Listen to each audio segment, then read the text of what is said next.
All right, all right. It's the American Game Dog Podcast.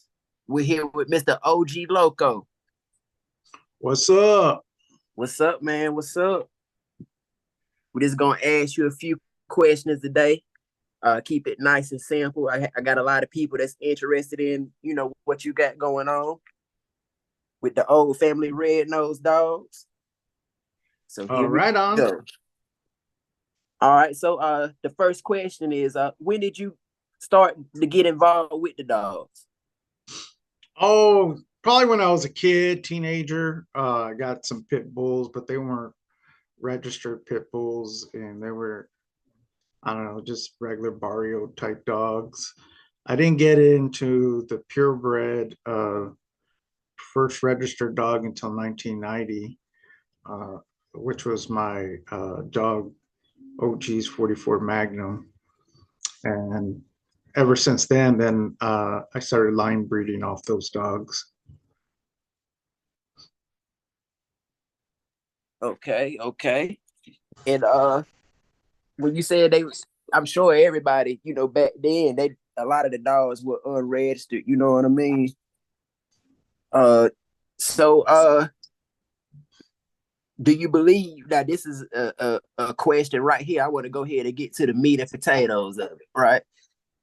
Do you believe that Red Boy was old family red nosed dog, being that they said they found the dog. You hear a whole bunch of stories about how they found him, how they took him from somebody.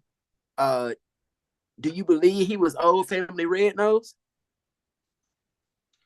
Well, I mean, I saw the stories of Red Boy when they came out in the early 90s. So that rumor uh, has been around for as long as I've known about the Red Boy dogs. I think at this point, you have to believe the papers. Nobody really knows. And the story about Red Boy is sort of true about a lot of those old dogs, and even dogs today, is back then, you remember fast lane dogs, people really cared about is were they match dogs or not. They didn't really care how they were bred. So as long as the dog could win, they bred off them. And many times, some of those dogs, they didn't have the right paperwork, or they didn't want people to know their formula. So they just hung papers on them. They didn't really care as long as the dog could produce. Um, I think genetically, you have to look at the red boy dogs. They do carry the recessive red gene. Where that comes from, typically, that's the old family red nose blood that carries the recessive red gene. And what you saw Katie Marlowe do with those dogs when she started heavily family breeding off red boy, because not all red boy dogs were red noses. He produced a lot of other colors because Red Boy himself was a red black nosed dog. It's only when you started inbreeding off him did he start producing the red noses, typically off of the Katie Marlowe dogs. Um, so that recessive red gene does pop out uh, based on the genetics, the way that dog is bred. You would say that's coming from the old family red nose blood somewhere in him. And if you do look at his papers, he does carry some Hempfield blood in him. So it could be coming from the way he's bred on his papers, or it could be coming from, what people think that uh, he was found in, he was allegedly found in the same area where Hempfield used to have dogs. And a lot of people in those areas had the old family red dogs. And do I think he was a pure old family red nose? Oh, by no means. But did he have old family red nose blood in him? I would say the way he produces, yeah, he does have old family red nose blood in him. It's just, I would have to assume his papers are correct and they are coming from the Hempfield blood that shows up in his paperwork. Uh, but after, all these years, that was what, 50 years ago? So it was like in the early 70s, I believe, with Red Boy. It doesn't matter anymore. It's like he's been a proven producer. The blood is working. Basically, the breeders have line bred off the red boy dogs, and it's created its own uh, line, which is red boy. And it's a good working line. I mean, I've recently acquired some dogs with red boy in them, and I think it works really good with my Puro family red nosed dogs. So I'll keep using it as an out in them to produce better dogs. Yes, sir. Yes, sir. What made you cross the Mayday line to the old family red nose line? Well, there's a little bit of a backstory to get to what I did. So I was breeding my 44 Magnum dogs, which were Hemphill Klaus, the little Colby. And they had the wilder red Satan blood. And I was breeding them maybe 10 years. And I had I was doing so much family breeding that I sort of bred myself into a corner, and I had to look for an outcross. So what happens when you breed too tight, and I believe, like OG's Harley was 80% 44 Magnum in his pedigree, you start losing hybrid vigor. They weren't as hot as I liked them. You get what you call inbreeding depression. Is now you got to loosen up your gene pool and add some blood. So I was looking to loosen up my 44 Magnum dogs with some blood to cross it out and add some more hybrid vigor. So what I did is and this was probably late 90s, I was able to get a breeding to an OFBA dog, which was a Hemphill Wilder dog, and cross that into my 44 Magnum dogs, which were Hemphill Klaus. And I created a new line, or it's basically the same line, but it sort of added this new blood, and I blended it in. And I had these Hemphill Klaus, Hemphill Wilder dogs. Um, then I was getting out of the dogs. I was down to like two dogs in about 2008, 2009. Had a lot of yard accidents. Uh, and I was just down to two of my dogs, and I was just going to stop breeding because it's a lot of responsibility to have game bred working dogs. And I took about 2 years off. And then I was like, you know what? I had already been breeding these dogs 15, was, about 15, 20 years already. And I was like, you know what? Let me get back in the game and start breeding them up. So I went and bought another OFBA, Old Family Red Hemphill Wilder dog, and started breeding again in like 2013.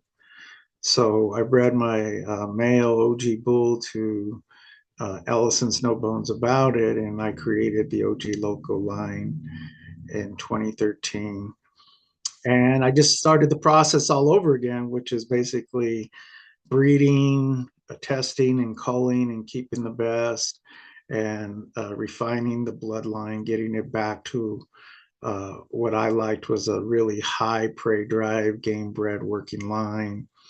I wanted my dogs to be working dogs, game bred, very game dogs. And you had to go through a very high selection and culling process because many of these old family reds were bred for color, or they were bred for preserving the Hemphill name.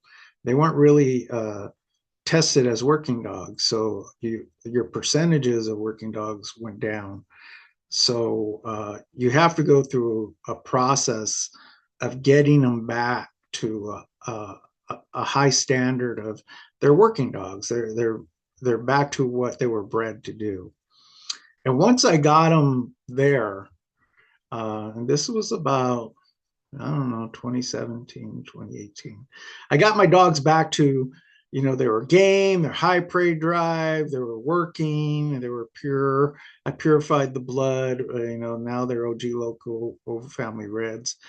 And then one of the things as a breeder I wanted to do is like, all right, so I got these old family red dogs, which is basically old blood. And when we talk old blood, it's like the old family reds go back to the 1800s. Um, and they predate a lot of the modern fast lane dogs that are out there today, because Bob Hemphill died in 67. So uh, preserving the Hemphill blood or the old family red blood, it's old blood before a lot of the fast lane blood that's out there today was even around. Um, so I was thinking, okay, not only did I get these dogs back to a working status, is uh, do they have any value to providing a genetic source to cross into modern fast lane dogs? And because most of the fast lane dogs are bred pretty similar. You had Eli, Carver, you have Red Boy, you had Mayday. There's not a whole lot of them. And I felt like, okay, if we can get working old family reds back to a high working standard and show that it has value and you could cross it into these fast lane dogs, then you provide a new genetic source to these fast lane blood as an outcross without losing anything from those fast lane dogs. So I set out in like, I don't know, 2017 to prove this theory. It was more of a theory. And I acquired a dog from Tom Gardner off his Champion Chemo dog, which was one of the best producing dogs that he had at the time.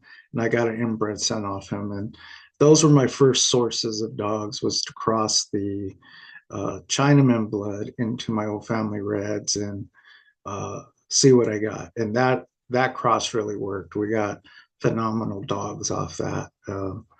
Basically, they look like Eli Carver dogs. They don't even look like old family reds. Um, they're rough, they're hard biting, they're very aggressive. The only difference I see between the crosses and versus their sire is they're more people friendly. You can handle them, where the uh, dog I got, the pure chemo dog, not that they were man biters, but they're not people submissive. So when you add the old family blood, they become easier to handle. They want to please. That's the big difference. Other than that, they had the same, athletic ability, hard biting, straightforward, no nonsense attitude of the Chinaman dogs. And so my theory was, okay, what are the best fast lane dogs in the world that were winning all over the world?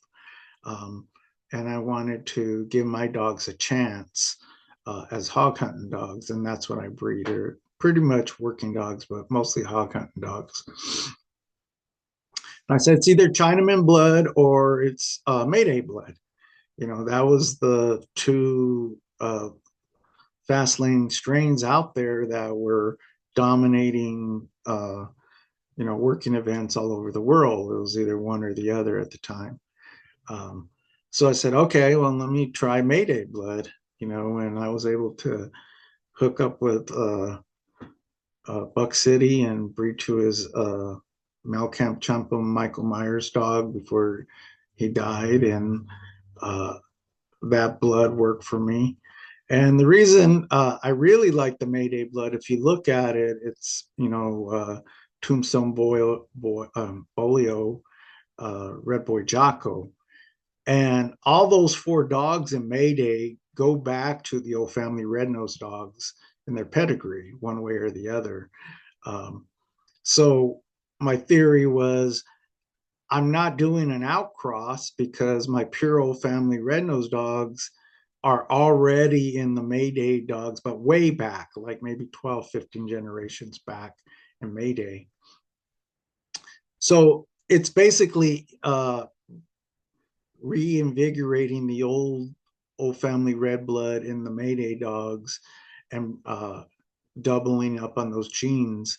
And they look just like old family red nose dogs. I mean, they come out red nose, red coats, but they're a little more rugged than the pure old family red dogs. They have that Mayday look and ruggedness to them. So we got to get some good dogs out of it, and I really like it. And now I've evolved into I just got a pure red boy that was crossed on one of my old family red females off the Holland's blood. So we'll be raising her up and seeing how that blood works, and then probably cross her into my Mayday old family red nose crosses and cross her into my pure old family red nose dogs to loosen up the gene pool again.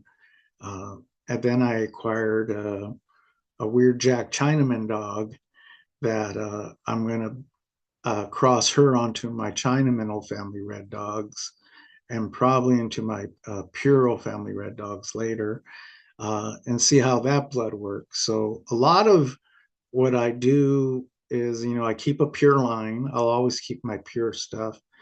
But that's my brood stock. They're good working dogs. They're game. But if I want to take it up a level, then I look at some of the best fast lane blood out there. And what we're finding is the old family red blood clicks with it. It makes the dogs better, and you don't lose any traits from the fast lane blood. So, right now, that theory is being proven that if you can get these old family red dogs back to a working status, they become valuable as an outcross on the fast lane dogs, and you get some really good dogs out of them.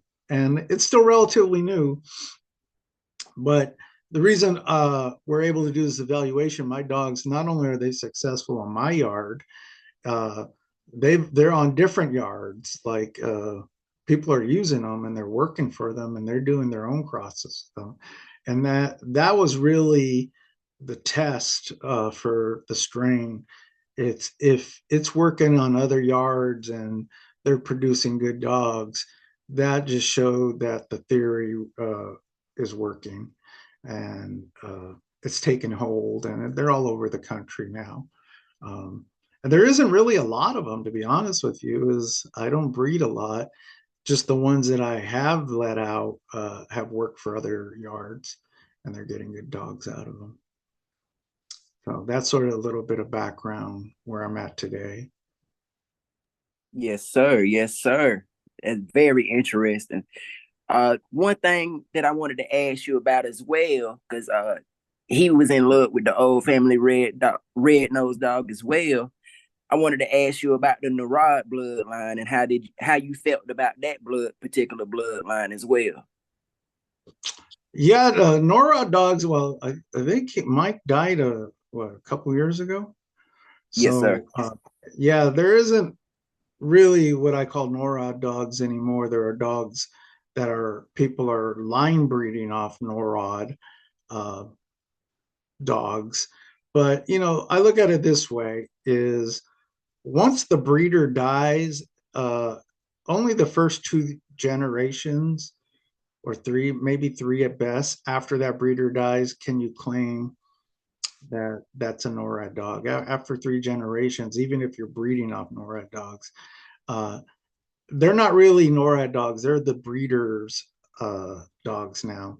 And the reason I say that is NORAD had his own standard, his selection of the dogs he picked and used. And every breeder's different. They have different standards. They have different selection processes. So some of the dogs that people are breeding today that carry the NORAD blood may not have been the dogs that Mike, when he was alive, would have considered a NORAD dog for breeding. Or they may have, but you can't say that because Mike's no longer alive. And that's really true of any breeder that passed away.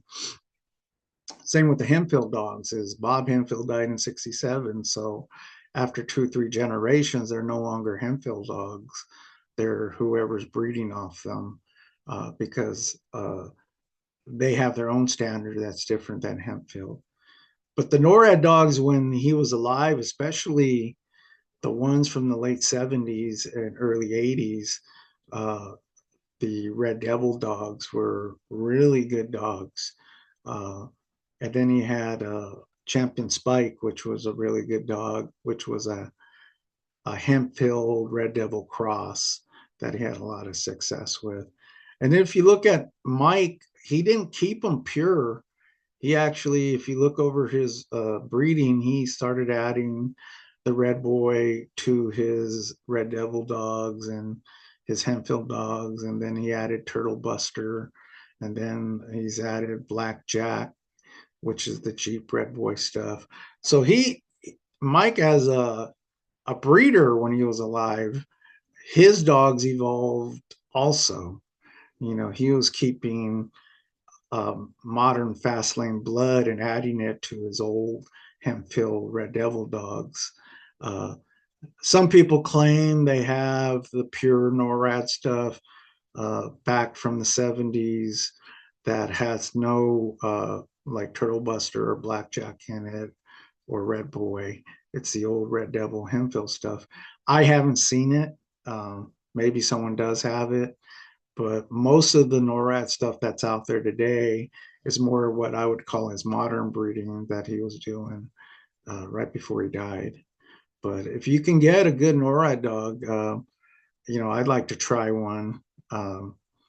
There's a guy who's going to bring me a female to breed to one of my dogs and see what we get. So other than me reading up on him and knowing his program, I haven't had hands on a NORAD dog yet. But I want to try it in the future before I retire from breeding, just to see what we get. Yes, sir. Yes, sir.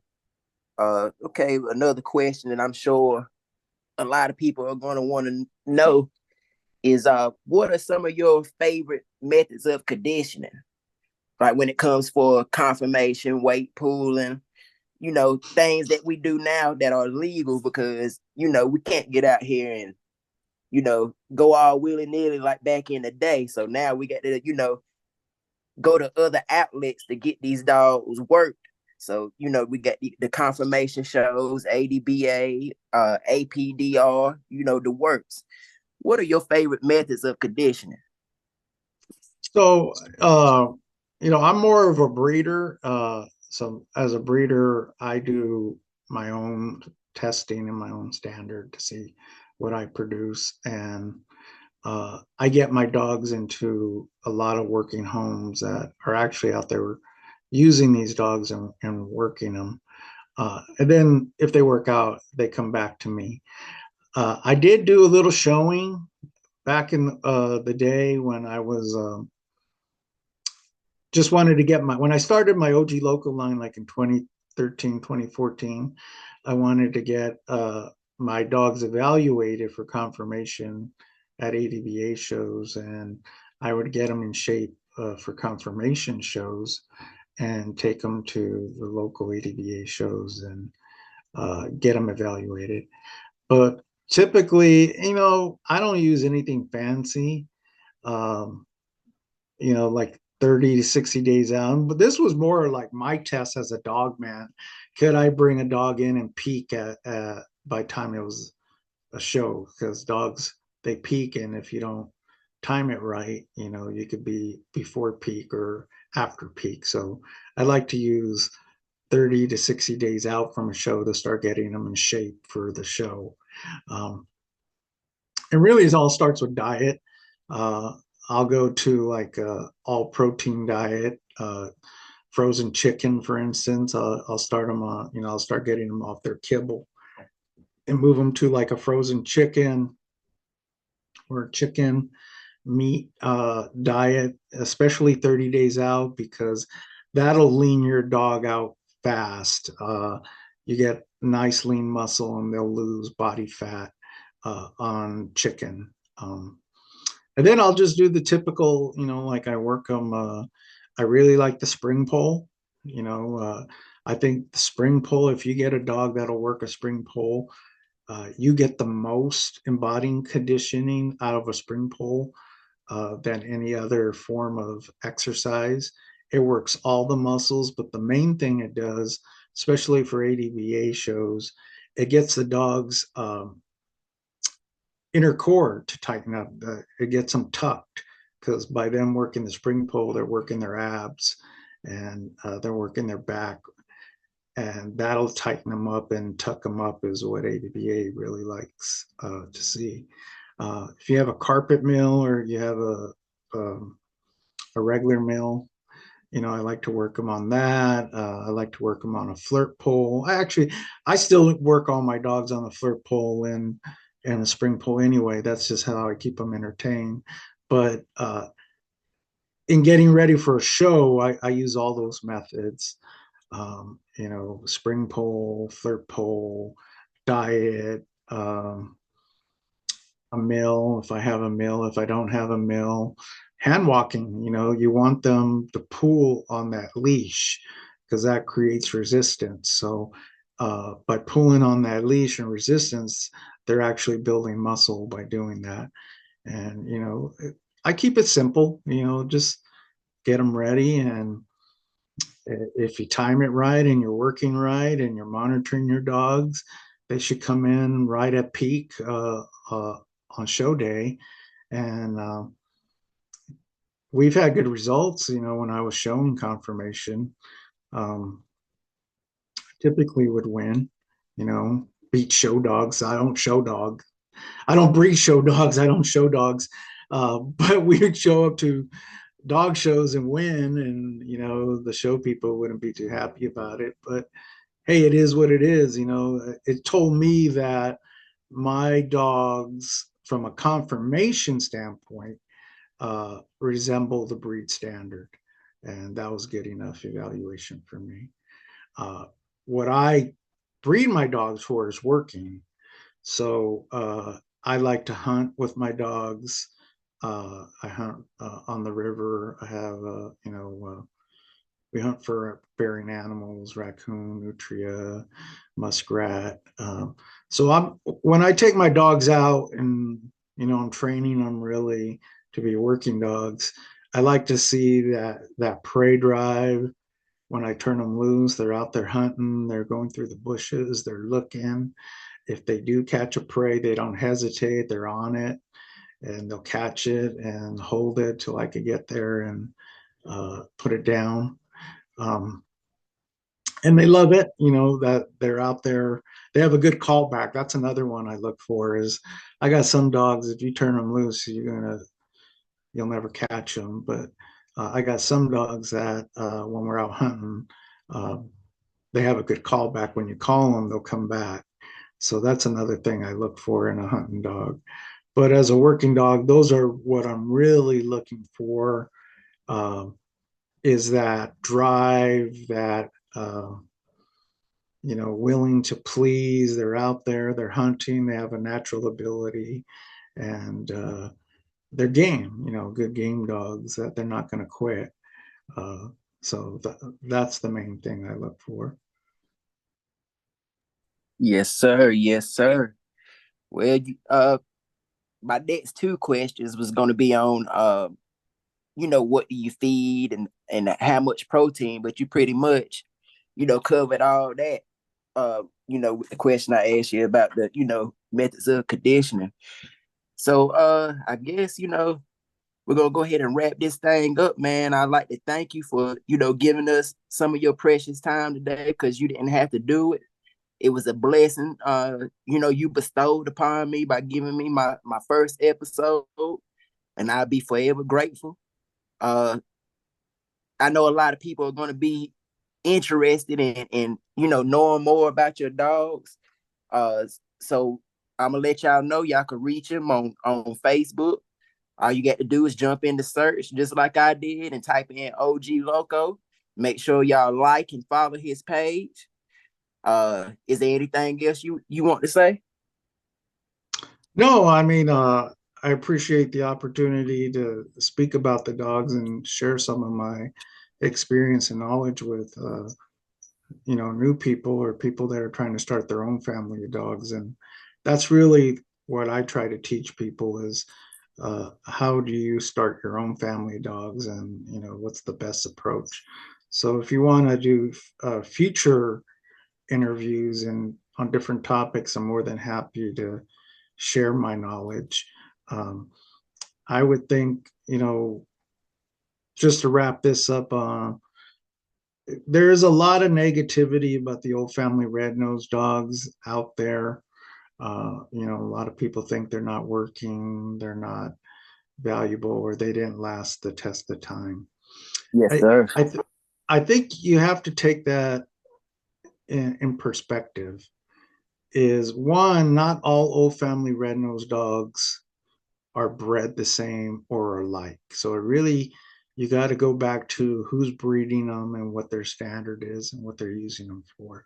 So you can't put old family red nose in a blanket and say, oh, that applies to all of them. And it's true of any breed of dog or any strain of pit bulls. Not all Eli dogs are the same. Not all Mayday dogs are the same. Not all Red Boy dogs are the same. It really depends who you're getting those dogs from. And I like to use outcrosses on proven family of dogs that are working in the fast lane. So I don't just get any Red Boy dog or any Mayday dog or any Chinaman dog. I go for the best that are working and then cross that into my blood. So I think use that in perspective. Then two is they did last the test of time. And what people don't understand is old family red nose is probably one of the oldest bloodlines around. It came over from Ireland in the 1800s, and it was crossed into American fighting dogs and English fighting dogs. So almost all pit bulls today carry old family red nose blood somewhere in them. What happened is they just stopped calling them old family red nose after Bob Hemphill died. They started crossing them, like with the Dibo blood or other strains, and they just started calling them different names versus calling them old family red nose dogs. They still carry old family red nose blood in them, so the blood is still around. They did last a test of time, and they are being used today. You probably just don't see it in the pedigree because it's pretty far back now. So that would be the two things I would encourage people to look at. And then I think the OG Loco dogs right now, I think are probably the best or one of the best family bred or working old family red nosed dogs in the world right now. And I could make that claim because they are working on other yards and fast lane yards outside of my yard. So I haven't really seen too many other. When I mean family bred, is my dogs have been family bred for 30 years. I haven't seen too many other old family red dogs out there that are family bred that are working in many yards. So I think that's another thing you look at. But other than that, I appreciate the interview and feel free to contact me if you want to talk about other subjects. Yes, sir. Yes, sir. I sure appreciate you, man. This, with no further ado, this OG Loco, American Gamedog podcast. Make sure y'all get ready for the next episode. Make sure you like, share, and subscribe. If you're interested in trying to get up with OG Loco, like I said, you can find them on Facebook. You can find them on you got a Twitter? No, just pretty much the Facebook account. Okay. Just reach him on Facebook. He'll answer all your questions. He ain't stuck up and mean like a lot of the other breeders. He's ready to talk to you, give you info, and make sure you receive the right info. So this is the American Gamedog podcast signing out. Thank you so much, sir. All right. Thank you. Talk to you later. Bye-bye. All right.